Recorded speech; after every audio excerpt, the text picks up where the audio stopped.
Баршаңызға қайырлы күн, құрметті көрермен, каналыма қош келдіңіздер. Бүгін мен сіздерге тауықтың етінен котлет жасап көрсетемін. Өте дәмді, бір жасағаннан шығатын котлет. Міндетті түрде видеоның соңына дейін қарап, менімен бірге жасап көріңіздер. Каналымды бірінші рет көріп отырсаңыз, тіркеліп қойыңыз, ұнаса лайкпен басып қолдау көрсетіп қойыңыздар. Бізге керегі тауықтың етін сақтап тұрап, мясорубкадан өткізгенге дайындап қоямыз. Және бізге кішірек 4 пияз керек болады, 4-5 картоп керек болады кішірек, және нан керек болады, сүт керек болады.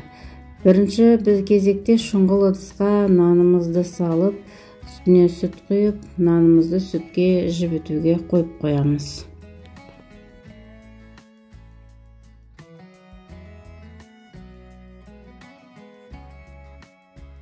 Міне барлық керек заттардың барын мясорубкадан мен өткізіп алдым.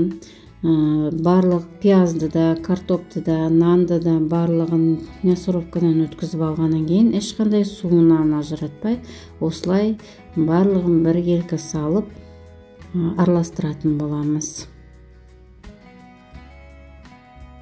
Міне мен мына жерде кішкене араластыруға ыңғайлы болу үшін үлкенірек ыдысқа салып алдым. Арғылай барлығын жақсылап араластырып алған соң, дәміне қарай тұзын саламыз, бұрышын саламыз, чеснок салсаңыздар болады. Өздеріңізде қандай дәмдеуіштер бар, содан салсаңыздар болады. Әрі бір тау жұмыртқа салатын боласыздар. Менде бұл жерде жұмыртқаны салып араластырған видео түспей қалыпты. Кешірім сұраймын. Сондықтан мен барлық осы котлетке керектінің бәрін видеоның астындағы описанияға көлемін, қанша штук кеткенін барлығын жазып қоямын. Сол жерден қарап көріп жасасаңыздар болады.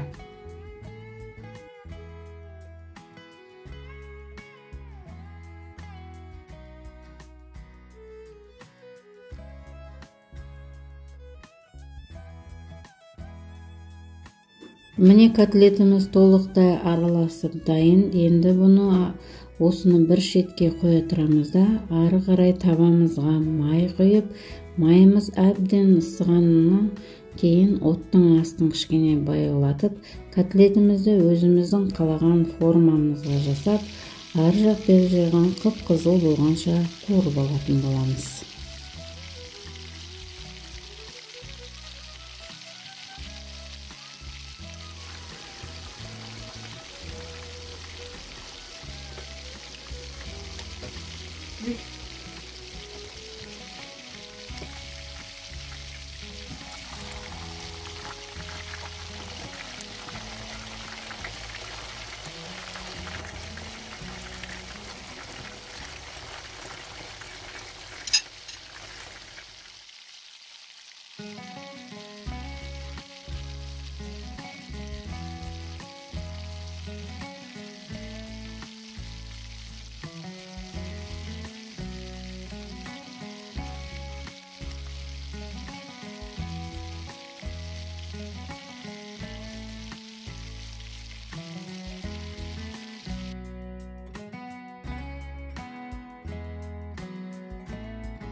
Міне құрметті көрермен, барлық котлеттерімізді осылай қуырып алғаннан кейін құрғақ табамызға котлеттеріміздің барлығын салып алатын боламыз.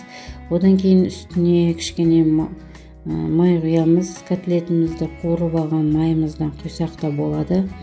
Құйып кішкене барлық толықтай котлеттерімізді толтырып табамызға салып алатын боламыз.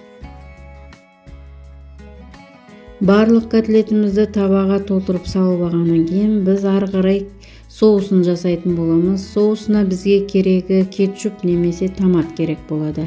Жарты ас қасық томатты немесе кетчупымызды суменен араластырып, дәміне қарай тұзын салып, котлетіміздің үстінен құйып 25-30 минутқа табамыздың бетін жауып, булауға қоятын боламыз.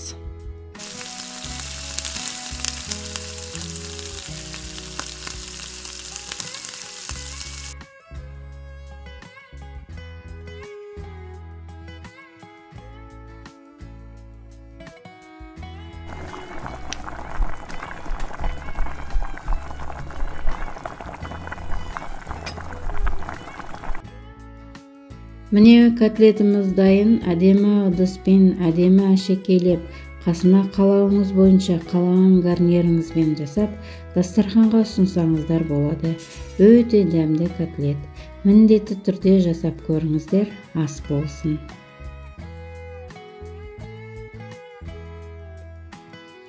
Құрметті көрермен, менің каналымда басқа да түрлі видео рецепттер бар. Кіріп көріп, ұнаса каналға тіркеліп, лайк басып, бағалап қоярсыздар. Немесе қандай басқа видео рецепт түсіргенімді қалайсыз, комментарий бөліміне жазып қалдырсаңыз, мен міндетті түрде сол рецепті түсіріп салуға тырысатын боламын.